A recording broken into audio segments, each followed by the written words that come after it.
Une alias story très particulière. Moshe Tarka, un jeune artiste spécialiste de l'art plastique. Il fait partie de la première alia des Juifs d'Éthiopie à être arrivés en Israël dans l'opération Moshe.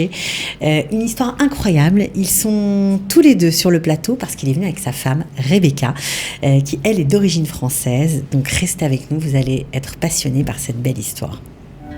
Ils ont relevé le défi de l'alia. Alia Story, c'est vous, c'est lui. Bonjour à tous les deux. Bonjour. Bonjour Rebecca. On commence Bonjour. par vous. Merci d'être venue. Merci. Et de nous avoir amené votre mari, Moshe Tarka. Shalom Moshe. Shalom. Alors Moshe évidemment ne parle pas français. Il doit comprendre un petit peu. Il parle hébreu, donc c'est déjà pas mal. On va essayer de s'en sortir. Vous êtes arrivé Moshe en Israël avec l'opération Moshe. Vous aviez 3 ans. Vous faites partie de l'alia, la première alia. Un périple difficile. Vous vous en souvenez de ce voyage? Vous étiez vraiment trop petit. אני הגעתי בגיל 3, אז למזלי אני לא זוכר כלום מהמסע הזה, שנמשך חודשיים עד 3, ולדעתי טוב שכך, כי זה לא היה מסע שכיף לזכור אותו. ואז הגענו לישראל, Alors, vous êtes une grande famille, 8 frères et sœurs, vos parents bien sûr, et je crois que vous avez perdu votre frère aîné pendant ce périple, ce long périple entre l'Éthiopie et le Soudan. כי אנחנו 4 בנות ו4 אחים. בעליה גם סבתא שלי הייתה איתנו, היא הייתה בת 80, נראה לי פלוס, כשעשינו את המסע הזה מאתיופיה לסודן.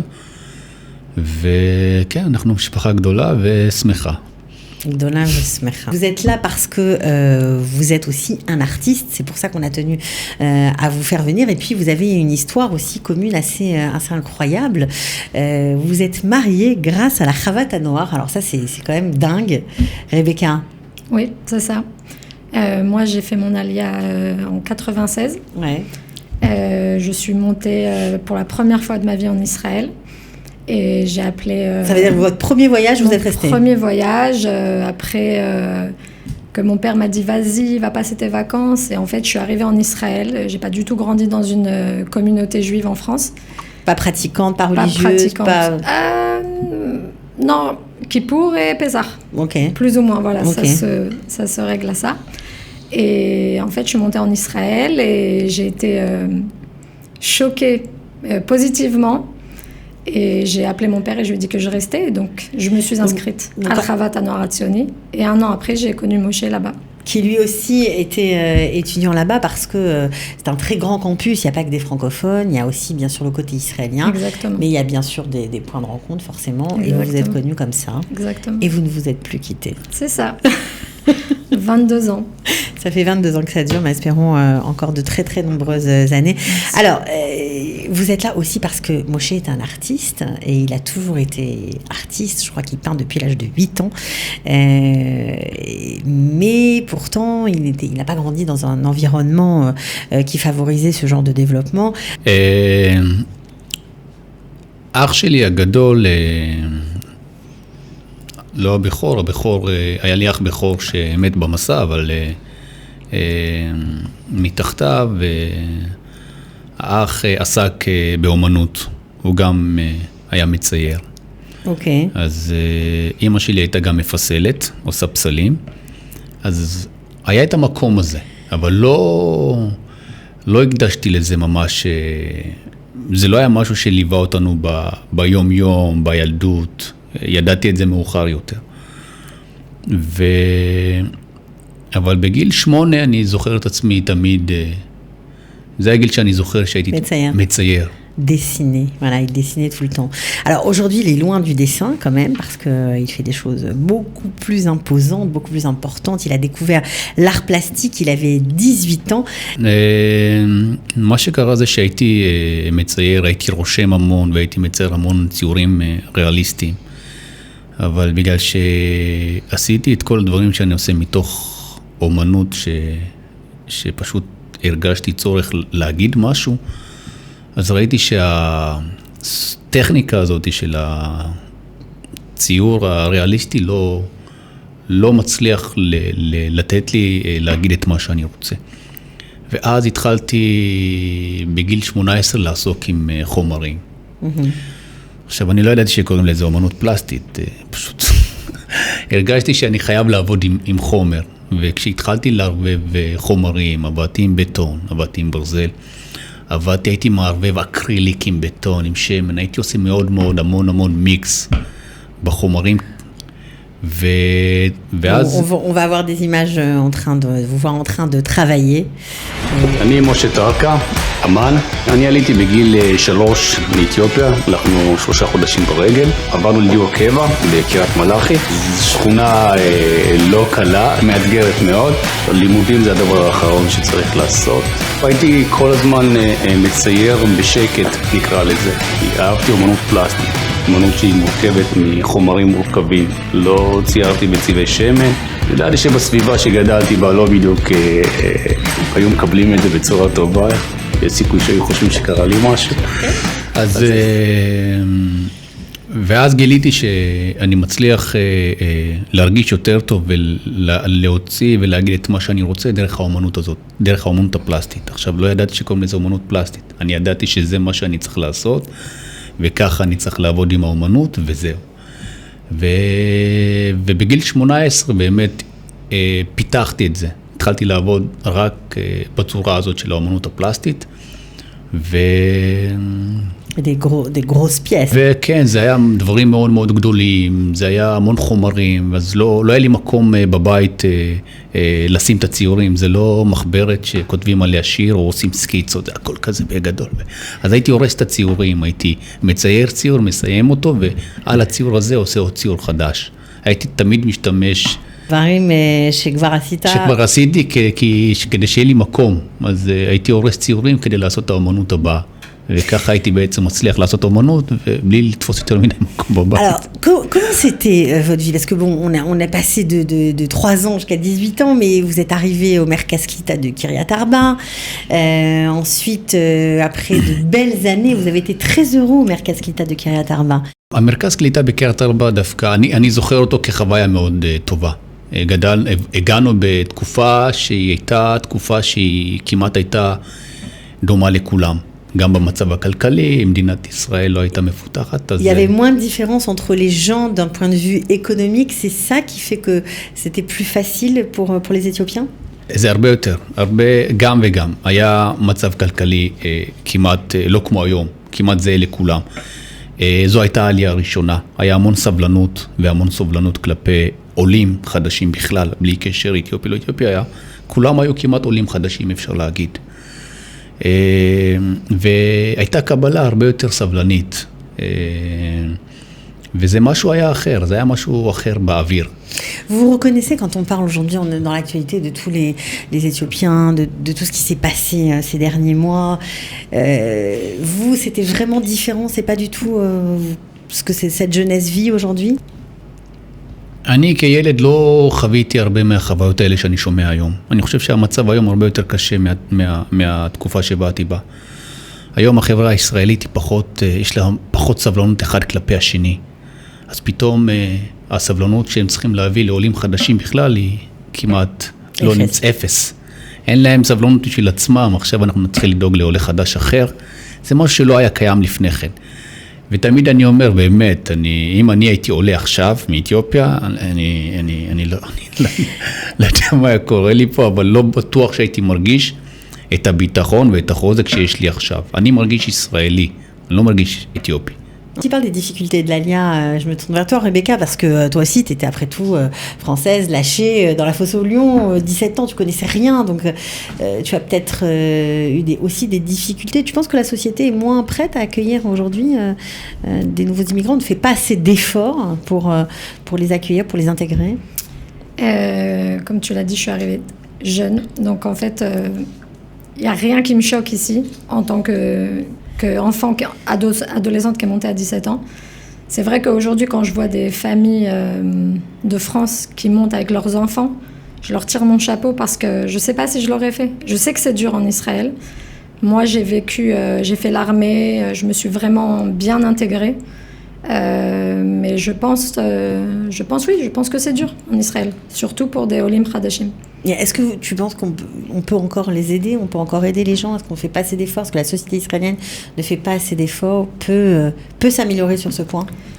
Je pense aussi que... D'abord, je pense que oui, on pourrait s'améliorer. Il y a toujours de la place pour améliorer quelque chose. Et je pense aussi qu'en fait, quand on monte en Israël, en fait, la tolérance, elle doit être dans les deux sens. Il faut savoir quand on vient d'un autre pays qu'il y a une mentalité en Israël. Et il faut rentrer comme un poisson dans l'eau, essayer de faire partie des poissons. Est-ce que c'était une difficulté d'être mariée avec un Éthiopien? Est-ce que pour toi, c'était... Alors pour moi, c'était tout à fait normal, vu que je n'ai pas du tout grandi dans une communauté juive. Ouais. J'ai eu dans ma classe en France de toutes les couleurs. Ouais. En Israël, en 96, 97, 98, les gens nous regardaient assez bizarrement. On était, je pense, un des premiers couples à être mélangés. Tes parents, comment ils ont pris ça? Très bien. Mon père est une des personnes qui a le plus pleuré, je pense, quand les Éthiopiens sont montés en Israël. Et il adore mon mari, comme son fils. Mmh. Mais ici, ça va mieux maintenant? Les tensions, oui. Tout ça, c'est rentré dans les mœurs? Je pense qu'aujourd'hui, c'est beaucoup plus... Je pense que nous, les Français, on a plus de facilité à accepter ce genre de choses. Je pense pas que se marier avec un Éthiopien ou une Éthiopienne se soit reçu bien chez tout le monde. Chez tout le monde en Israël. Mmh. C'était pas comme ça lors de la première opération Moshe. Les sentiments étaient un peu différents. C'était la folie quand ils sont arrivés. Complètement. Ouais. D'après ce qu'ils racontent. Ouais, c'est vrai. J'étais pas là.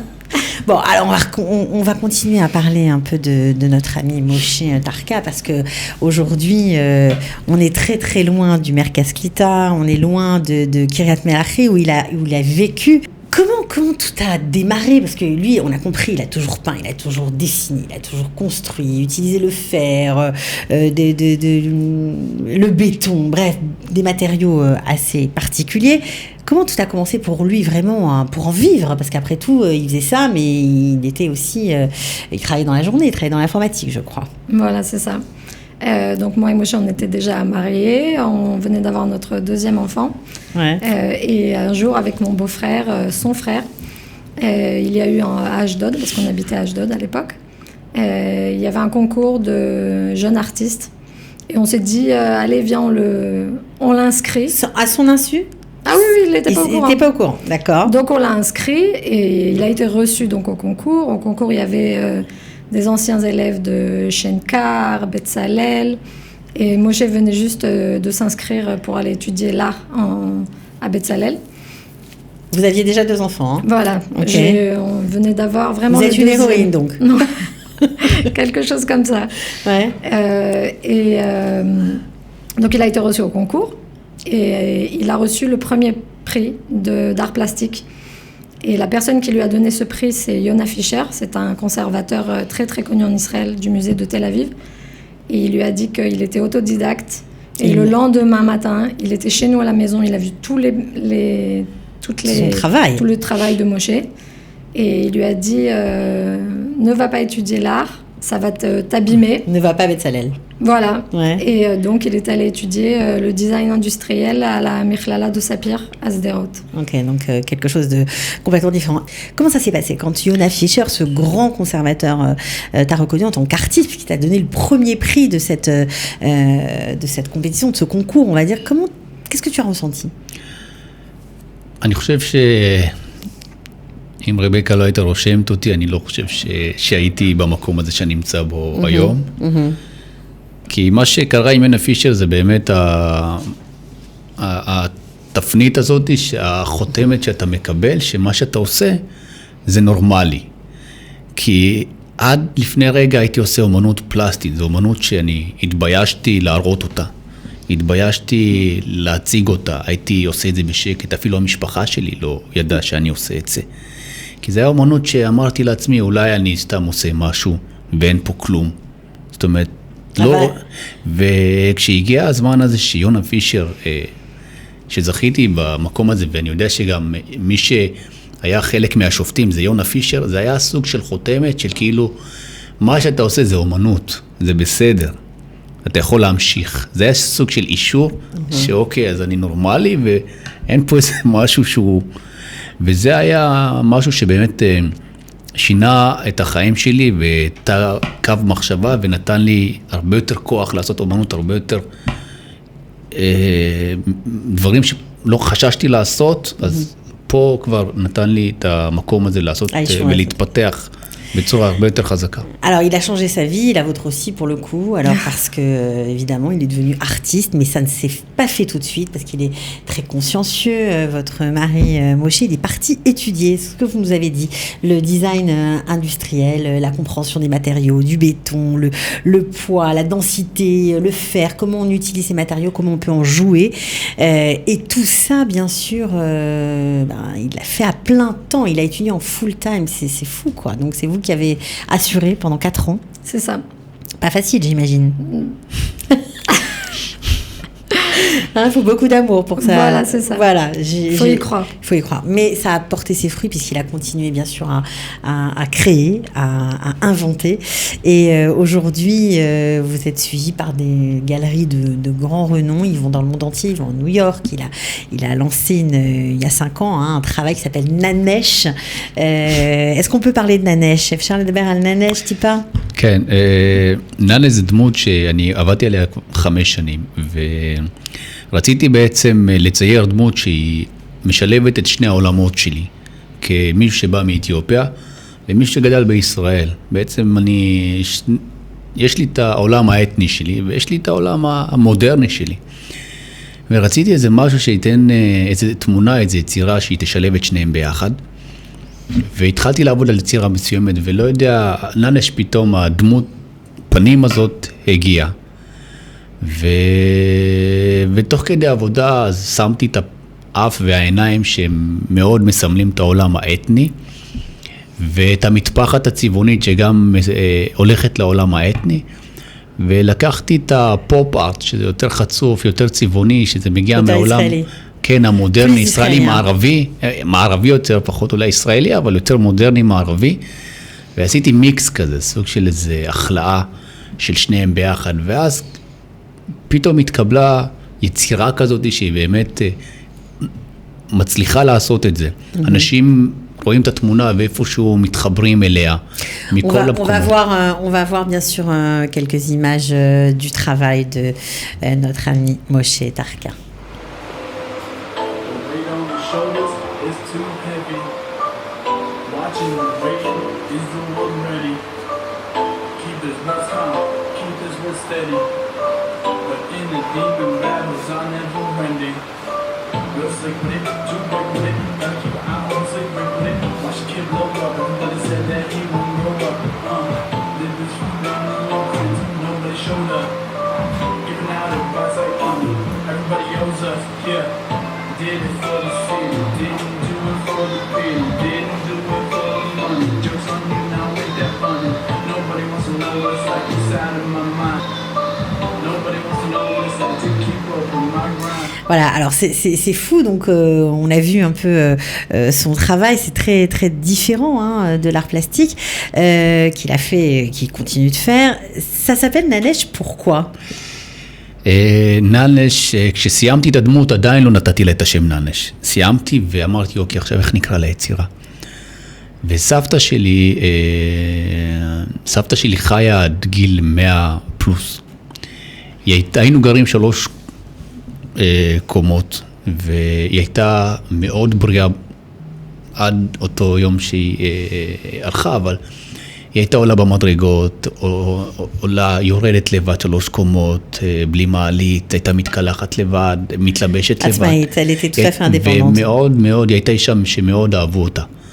גם הנכדים, גם האנשים מסביב מאוד כיבדו ואהבו אותה. היא הייתה יכולה להתחבר כמעט לכולם. היה בה איזה משהו כזה. וזו התמונה, זו היצירה שרציתי בעצם ליצור. וכשראיתי את זה ונזכרתי בסבתא שלי, קראנו לסבתא שלי ננש, שם חיבה כזאת לסבתא שכבר היא זקנה מאוד. ואז אמרתי כאילו, ננש זה השם הכי טוב שאני יכול לתת ליצירה הזאת. ומשם בעצם הגיע השם של היצירה הזאת שקוראים לה ננש על שם סבתא שלי. Alors, Rebecca, aujourd'hui, vous en êtes où? Je crois que vous venez d'ouvrir une galerie grâce à tout ce travail et cette reconnaissance internationale que Moshe a eue ces dernières années. Avec qui vous travaillez? Alors, on travaille avec plusieurs galeries. On travaille avec une galerie qui s'appelle Parot Me'elef. Ils ont plusieurs artistes. Plusieurs artistes israéliens et plusieurs sniffim en Israël. Ils ont ouvert un sniff à San Francisco dernièrement. On travaille aussi tout ce qui est design industriel, tout le luminaire que Moshe fait, tous les étagères et toutes ces pièces. Elles sont vendues dans un magasin qui s'appelle Assam sur la route de Jérusalem. C'est des galeries très connues, aussi avec pratiquement tous les magasins de musées en Israël. Oui, vous travaillez bien sûr avec Bet Hatfutzot, évidemment. Voilà, Bet Hatfutzot. Et en fait, après 5 ans qu'on travaille et qu'on crée et qu'on vend les produits que Moshe fait, on a eu beaucoup de demandes et beaucoup de nos clients nous ont demandé où est-ce qu'on peut voir tout le travail. Pas que ça ou que ça ou que ça. Alors, on a ouvert une galerie à Neve Tzedek, Mamash dernièrement, il y a 1 mois et demi. La galerie s'appelle Tarka. Elle est au niveau de Shabazi 60, Yehuda Chassid 12. C'est moi qui suis là-bas.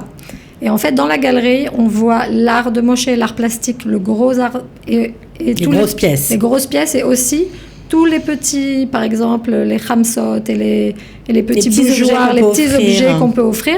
Et en fait, c'est vraiment le mélange de toutes les techniques et toutes les matières qu'il utilise pour créer. Et en fait, toutes les pièces sont artistiques. Même les bougeoirs et même chaque chose, ils ont la main de Moshe, le style de Moshe et sa signature. Et sa signature, voilà.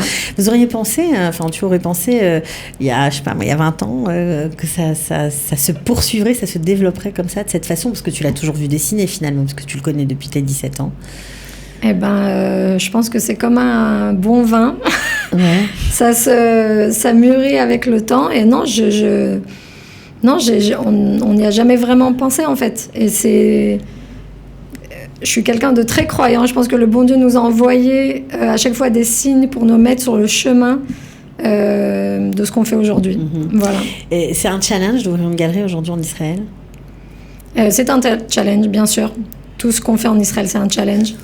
Mais j'y crois et je préfère essayer. Et même si ça marche pas, ça va marcher. Mais au moins, j'aurais essayé. Et jusqu'à maintenant, ça marche. Ça fait déjà 5 ans. Et on va en grandissant, donc on espère que ça continue. Ça continue. Qu'est-ce que je peux vous souhaiter à tous les deux? Manichola.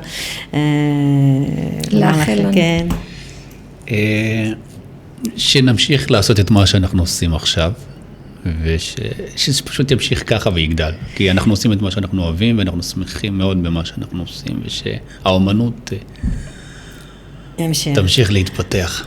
Alors, je vais poser la question tout à l'heure. Qu'est-ce que c'était d'être marié avec un Éthiopien? Maintenant, je suis obligée de te poser la question à toi. Qu'est-ce que c'est d'être marié avec une Française?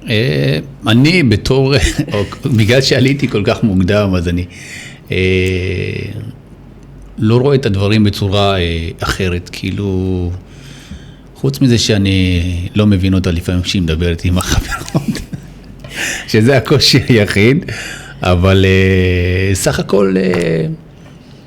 לא יודע, אני לא מרגיש משהו אחר, כי ההורים שלה מאוד, המשפחה שלה מאוד משפחה אוהבת, שמחה ומקבלת, וזה, אני לא רואה דבר אחר, זאת אומרת, זה חלק רגיל, ממך. כן, זה לא, אין לי, אני תמיד הייתי עם הישראלים ועם כל זה, אז אני לא רואה בזה משהו אחר, את האמת, לא. נראה לי שהיא צריכה יותר, היא מקבלת תרבות חדשה, גם אתה? כן, לא, אבל התרבות שלי הרבה יותר אחרת. אני אגלה שהוא אוכל גבינות. אבל si vous mettez en parlant en hébreu, si vous mettez en parlant en hébreu, ça va pas aller. Excusez-moi.